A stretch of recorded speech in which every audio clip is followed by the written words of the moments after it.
So I hope everybody is well. As I said just prior to recording, all is well in Dharma land,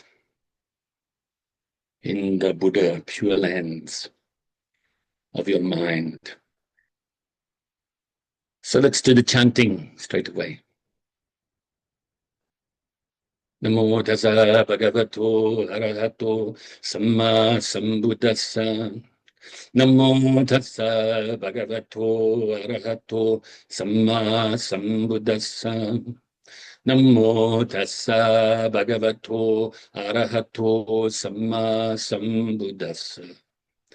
Buddham saranam gacchami, dhammam saranam gacchami, sangham saranam gacchami, dudayampi buddham saranam gacchami, dudayampi dhammam saranam gacchami, dudayampi sangham saranam gacchami.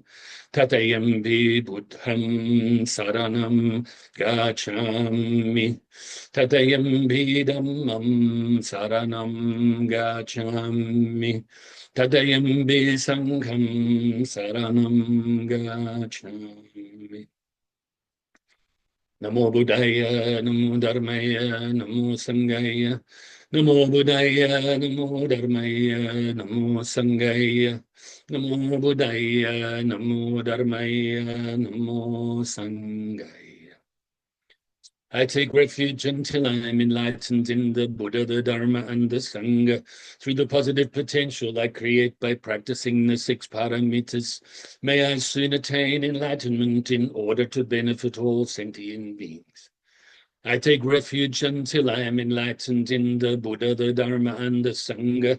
Through the positive potential I create by practicing the 6 paramitas, may I soon attain enlightenment in order to benefit all sentient beings. I take refuge until I am enlightened in the Buddha, the Dharma, and the Sangha. Through the positive potential I create by practicing the 6 paramitas, may I soon attain enlightenment in order to benefit all sentient beings. May all sentient beings have happiness and its causes. May they be free from suffering and its causes. May they never be parted from the happiness beyond suffering. May they abide in equanimity, free of bias, attachment to the near, and aversion from the far. I shall cause this. Great compassionate Buddha, please inspire me to be able to do so. Reverently, I prostrate with my body, speech, and mind, and present clouds of every types of offerings, actual and mentally transformed. I confess all of my negative actions accumulated since beginningless time, and rejoice in all the virtues of all holy and ordinary beings. Please remain until psychic existence ends, and turn the wheel of Dharma for all sentient beings. I dedicate the virtues of myself and others to the great enlightenment. However innumerable all sentient beings are, I vow to save them all. However inexhaustible my delusions are, I vow to extinguish them all. However immeasurable the Dharma teachings are, I vow to master them all. However endless the Buddha's way is, I vow to follow it completely. Om Mani Padme Hum. Om Mani Padme Hum. Om Mani Padme Hum. Tayata Gati Gati Para Sumgati Buddhi Soham. Tayata Gati Gati Para Sumgati Buddhi Soham. Tayata Gati Gati Para Sumgati Buddhi Soham. So now it's time for meditation, initially to release the tension in the body. So get yourself nice and comfortable and bring your mind inside your body. Let's release the tension from the bottom to the top. So release the tension from all around your feet, the tops of the feet and the bottoms of the feet, the toes. the balls, the arches, the heels, and around your ankles and Achilles tendons.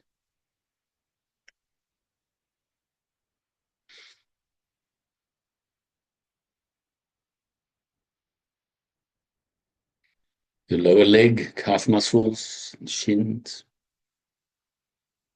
and all around your knees too. And upper legs, the quad muscles, hamstring muscles, hip flexors, around your hips and groin and glutes, and your lower abdomen and sides and back. Further up your abdomen and sides to the center of your back. Now release any tension from around your chest, underneath your arms, and your upper back, lateral muscles, rhomboids, upper trap muscles.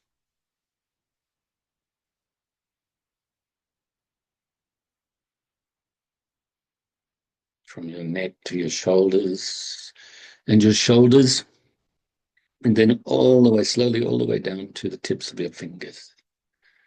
To release from the biceps and triceps and around the elbows and forearms and wrists, hands, fingers, and thumbs. And then bring your focus to your neck and release from all around your neck.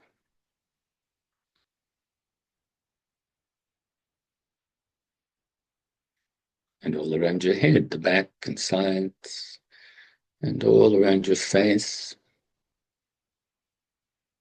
Make sure you're not clenching your jaw or frowning. And finally, from the crown of your head.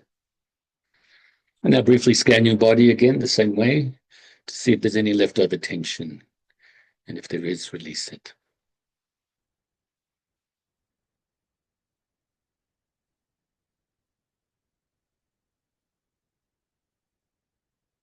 Now gently bring your focus initially to the tip of your nose.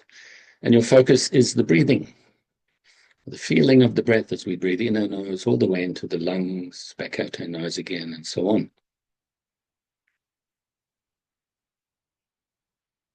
You may notice as you breathe in your nose, as the air passes your throat, it's quite cool. Goes past the bronchial area and to the lungs. They expand as they fill with the air. As a result, the abdomen rises a little. And then as you breathe out, the abdomen drops a little as the lungs compress. And as the air passes your throat on the way out your nose, it's quite warm after being inside the body.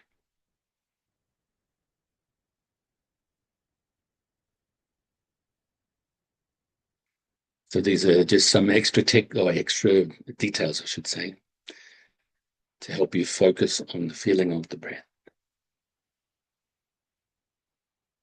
We could also say there's maybe three main points, isn't there? There's the breathing in your nose, air passing your throat and chest, and then into your lungs. So throat and chest being one, and the third one being your abdomen area.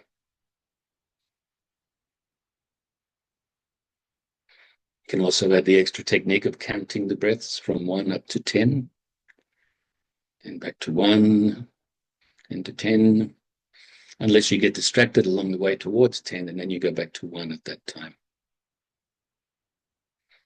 So if any thoughts arise or any mental activity arises, don't cling to it, grasp at it. Try to force it away or deny it. But you go simply and naturally as you replace your mind back onto your breath. And if your mind becomes sleepy or dull, then wake it up a little by replacing your mind onto your breath more brightly.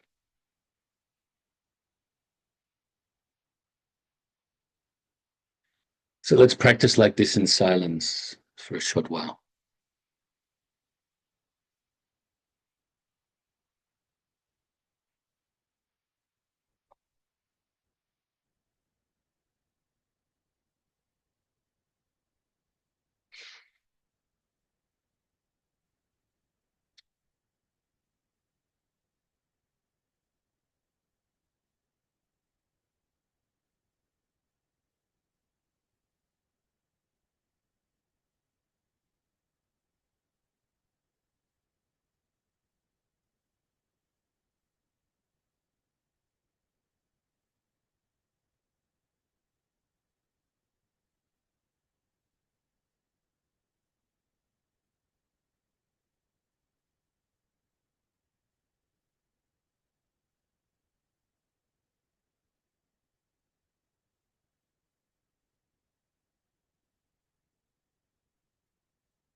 Now we can feel pleased with ourselves and fill ourselves with universal loving kindness. Rejoice in our practice, rejoice in our goodness, and fill our whole being with the white light that represents the universal loving kindness. So you're visualizing and filling your whole body from the top to the bottom. And of course, within this body and engaging in the practice, you're engaging in mind. So really, it's the mind that's filling with the loving kindness.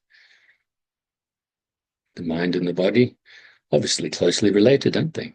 We can utilize visualizing the mind, visualizing the body in your mind, visualizing the light that represents the love and kindness.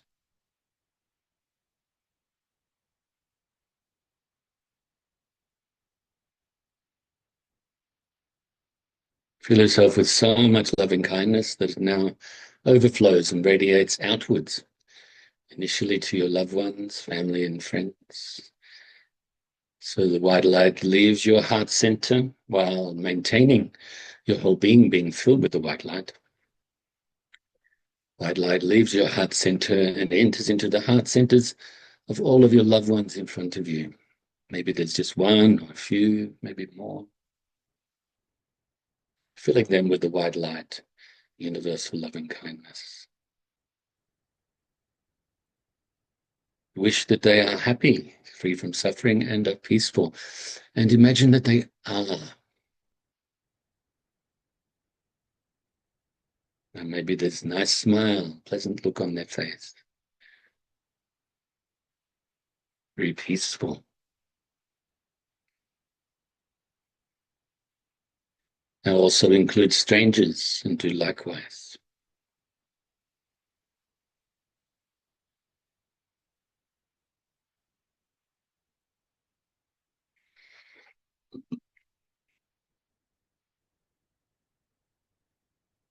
And those you may regard as enemies as well, and also do likewise.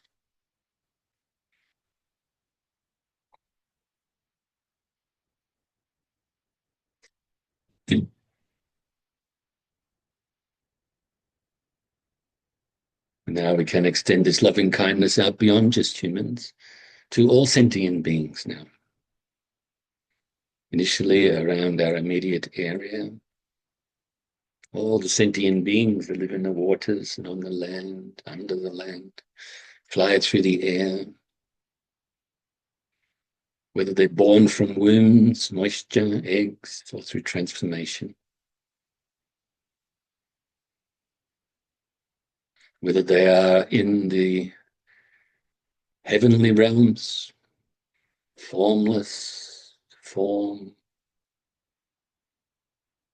or desire, heavens, whether they are in the Asura realm, the jealous God realm, or like us in the human realm, or the animal realm, or the hungry ghost realm, or the hell realms. Sharing this universal loving kindness with all beings, whether you know about them or not.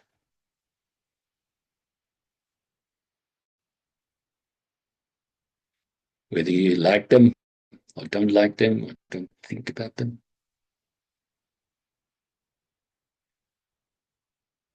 Sharing the loving kindness without exception.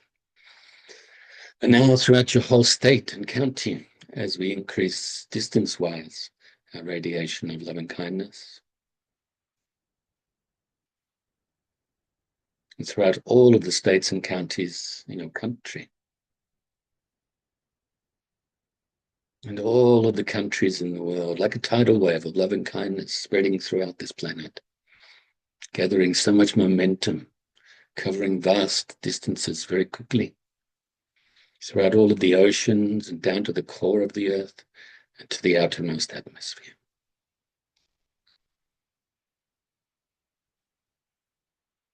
And have your loving kindness radiate throughout the whole solar system. all of the solar systems in the galaxy, and all of the galaxies throughout the universe and beyond. Have your loving kindness pervade throughout infinite space. And rejoice in the rejoicing. Let's do the dedication prayer. Due to this merit, may I soon attain the enlightened state of the Buddha, so that I may be able to liberate all sentient beings from their suffering. May the precious bodhicitta, not yet born, arise and grow. May that born have no decline, but increase forevermore. And may the precious view of shunyata, not yet born, rise and grow. May that born have no decline, but increase forevermore. And so just before we do the commentary on the meditation and its benefits, getting to know your mind article, continue that. So first of all, I remind you that we had two intro weeks. Then we had the last 2 weeks, we've had commentary on the first 2 paragraphs. Today, I intend to cover the next 2 paragraphs, with the following week, the following 3 paragraphs. Okay, so we'll see how we go though. But yeah, I just thought about the dates, whether we're having a break or not. We'll discuss it. You know, I'll chat with Leanne, see if she's available, if we don't want a break. And same, if she's not available, then maybe I'll ask Leisha. So it's up to you guys. You can shoot me messages in Messenger or other ways, and let me know if you want a break or not. If we do have a break, I was figuring it would be the 27th of December and the 3rd of January. Of course, this week is 22nd November, 29th next week. And then we have I think it's the 3rd, 10th, and 7th. Is that right? 3rd, 10th, and 17th. Is that correct? No. 20th. 20th. So whatever that is. Okay. I thought it was the 3rd. Oh, that's January. Okay. The memory of what I was looking at is different. Okay, so should be the 6th, 13th, and 20th. Sorry about that. And so of December, we'll definitely have the classes on those ones. And I gather if we do have a break, then we're back on the 10th. So I will check with Leisha to see whether we keep the same ID, Zoom ID and passcode and link. I imagine we would, because we did last year and maybe the year before too. And so I don't know, I'll just check with her to make sure that it's all good. So I thought I'd just mention that for the moment. We've still got, as you know, from next week, there's another 4 classes before the possible break. I don't really need a break. These dates are just the same to me. You know, but maybe because, you know, you guys maybe get together with family over a holiday period, you let me know, okay? So I'll just read to you briefly, very quickly, the paragraphs we've covered already. Imagine if the whole world practiced meditation, if everybody in the world had the opportunity to get to know their mind, to clearly perceive the wholesome mental qualities that we need to be adopted, nurtured, and perfected, as well as the unwholesome mental afflictions that need to be relinquished and eradicated, and then implemented the invaluable meditation methods taught by the Buddha. I think that you may agree that all wars and conflicts would be pacified and peace and understanding would pervade the world. As His Holiness the Dalai Lama says, if every 8-year-old in the world is taught meditation, we will eliminate violence from the world within 1 generation. And last week we covered, we all want peace and happiness and want to avoid conflict and suffering, but we need to understand the causes of peace and happiness and adopt and practice them. We also need to understand the causes of conflict and suffering and abandon and eradicate them. This way we will achieve our goal. So today we will cover these 2 paragraphs. Everything begins in the mind. All things are constructs of the mind. We are what we think. Thinking, acting, and speaking with a pure mind leads to positive results. Thinking, acting, and speaking with an impure mind leads to negative results. When a pebble is thrown into a pond, the ripples that are created cover all parts of the pond. Likewise, every thought, action, and word affects everything. Peace must firstly be developed internally in our own mind, and then expressed outwardly through our actions and words. We must live by example, thinking, acting, and speaking with the motivation to cause and maintain peace, harmony, and understanding. Then peace can be caused and realized, and the lack of peace can be overcome. That paragraph, in fact, the last little bit of the paragraph before that, when a pebble is thrown into a pond and so on, as well as this, peace must first be developed in the mind and so on. That actually, I just remembered, I took that from an old article, 2012, for an interfaith convention or something or conference in South Korea. And so I wrote maybe about a 5 or 6 paragraph teaching for that. It ended up in their booklet and whatnot. So I was talking about peace. And so I thought it was good to put it in this article. So I added it kind of later. I took a lot out actually, this article, because I wrote it was too long. I was on a flow, and it ended up being, maybe a page and a half too long for what required by the magazine. Okay, but I put this one in later because I think it relates, practicing meditation, of course, is to get to know your mind. But along the way, we create peace for ourselves. We have a peaceful mind. We give up the causes of conflict and so on. So, and the first part of that paragraph, everything begins in the mind. All things are constructs of the mind. We are what we think. Thinking, acting, and speaking with a pure mind leads to positive results. Thinking, acting, and speaking with an impure mind leads to negative results. This is really a shortened version and an embellishment of the very well-known teaching by the Buddha that is in sutras, but also in the Dhammapada. Dhammapada is 423 short teachings of the Buddha that are compiled from sutras. And this one goes basically the same as this, we are what we think. And, that if you have a pure mind, if all of your actions and so on is based on a pure mind, then happiness follows you. And then, of course, if based on impure mind, then suffering and trouble follows you. So really, like I said, an embellishment of that. And I just recall something. I remember Master Sogyal Rinpoche. I've mentioned him to you before. He's passed away a few years ago now. And I met him a few times. And Nyingma tradition master.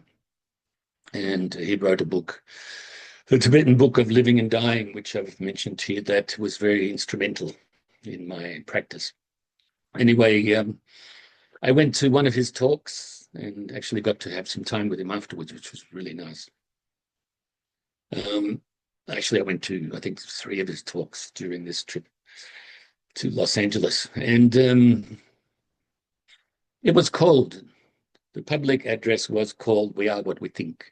And he came out and just started talking about the Buddha thinks more deeply than general society. He said you have for physical health, people saying things like, you are what you eat.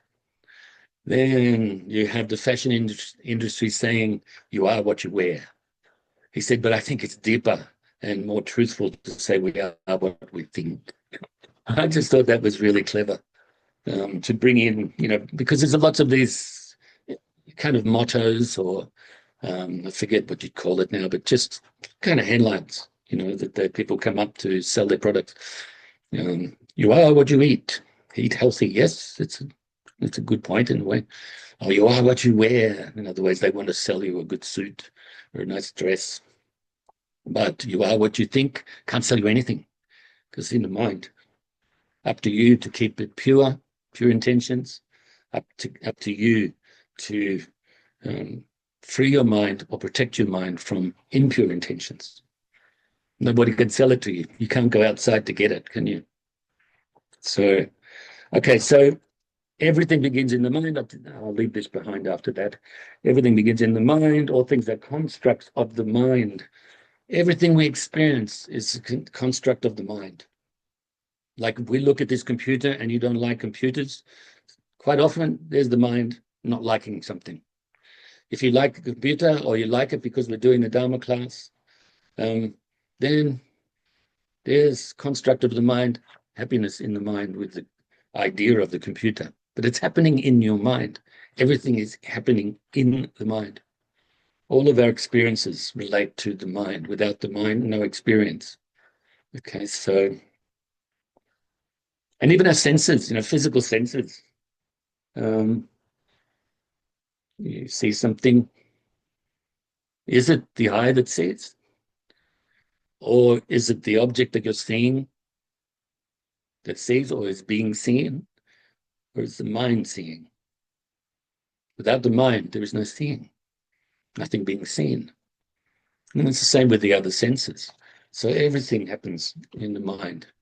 That's why we need to purify the mind. But, as mentioned many times, we need to regulate our body and speech to help calm the mind. We need to avoid doing bad things so the mind is less disturbed. We need to engage in good things, including meditation practice, to calm the mind so the mind is more clear, more peaceful, more ripe to be able to purify the mind. Like if you have a glass full of water, but there's some dirt and some sediments in the water. Our mind is normally like stirring up the water in the glass. It becomes very murky. We can't see through it. This is like the mind filled with the mental afflictions. But if we calm this glass of water, still it, all of the sediments and dirt go down to the bottom, and the water becomes very clear, and you can perceive things through it. Our mind is not yet free of the habitual tendency to have the mental afflictions. To achieve that, what we call enlightenment, we have to free our mind from all of the dirt and all of the sediments by realizing the supreme wisdom. But right now, we still the mind so that we can perceive things clearly through it. All of those sediments, if the mind becomes turbulent again, yep, clouded. But the more we still the mind, the more it becomes a habit that we can perceive clearly through this water. Perceive clearly the nature of reality. And then, of course, we work to develop more and more compassion, bodhicitta, and realize supreme wisdom and unveil our Buddha nature. Okay, how are we doing for time? Got plenty, I think, today. And so, excuse me. So yeah, I just recalled that teaching of the glass and the water and so on. I think it's a good example for today. It begins in the mind. All things are constructs of the mind. We are what we think. Thinking, acting, and speaking with a pure mind leads to positive results. Thinking, acting, and speaking with an impure mind leads to negative results. So once again, talking about the law of karma as well. You do bad things, consequences, Do good things, have good consequences. It's quite simple, isn't it? The hard thing, though, is that we have habits to engage in certain types of actions. Maybe we think they're good, but they're not. And that's our habit. It comes from the past. That's the mental formations from the past. The fourth skandha, out of the five skandhas, also has an element in the present. Our intention, a volition in the present. So anyway, talking about the law of karma, obviously we have a good thought. It results in having nice feeling in the mind, mentally. We speak good words, follow through with good actions. This creates really good conditions for ourselves now and into the future. But you do the opposite, not good conditions. And then the bad habits reinforce themselves over and over. Very difficult to undo them. So don't do that. When a pebble is thrown into a pond, the ripples that are created cover all parts of the pond. Likewise, every thought, action, and word affects everything. So everything we do affects everything. Hard to understand that, Moment to moment, we create karma. We experience the effects of previous karma, moment to moment, all mixed in, individually and collectively throughout this area here, throughout the world, throughout the universe and beyond. So,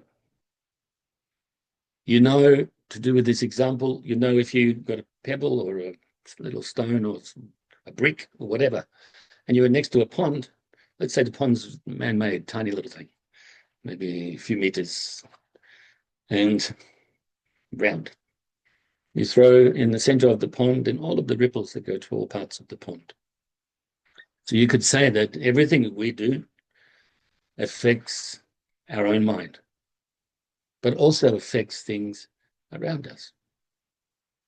If I'm in a good mood right now, maybe I affect you to be in a good mood too. Or maybe you're irritated and the good mood will irritate you, but that's up to you. Maybe if I'm in a bad mood, I'm angry. And actually, I should put a straight face on when I say that, not smile. Maybe I irritate you. Maybe I pull a face. Maybe it's an irritating face and will irritate you. Fix that. Or you see through it because you've been training your mind really well, and you go, oh, I shouldn't be like that. So everything affects everything. And I'll remind you of this saying, and this is paraphrased again. One of my teachers, Master Thich Quang Lien, the master's master from Vietnam, he said to me one time, when he was giving me teaching on karma, to be careful of body, speech, and mind, because it affects everything, basically. He says, if you sneeze here in California, it affects the weather in Paris. So, that's a real, it's very subtle, but it's a very deep teaching.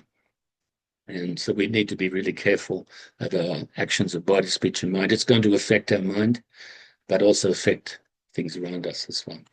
The conditions that we live in, basically.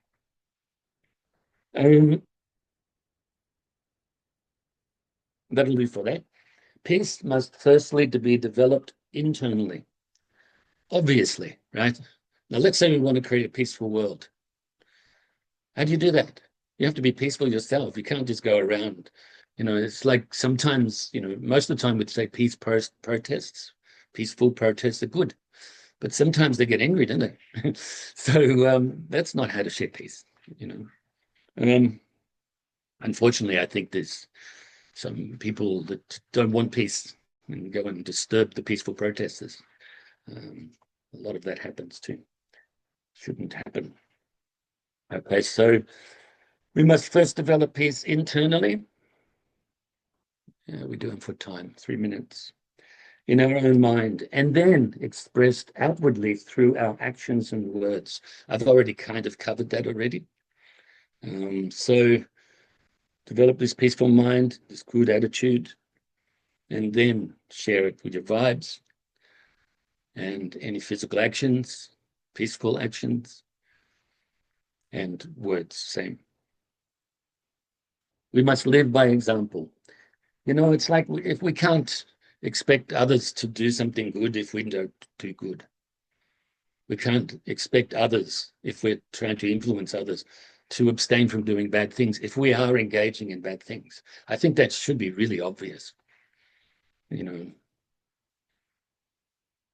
Thinking, acting, and speaking with the motivation, so intention, to cause and maintain peace, harmony, and understanding.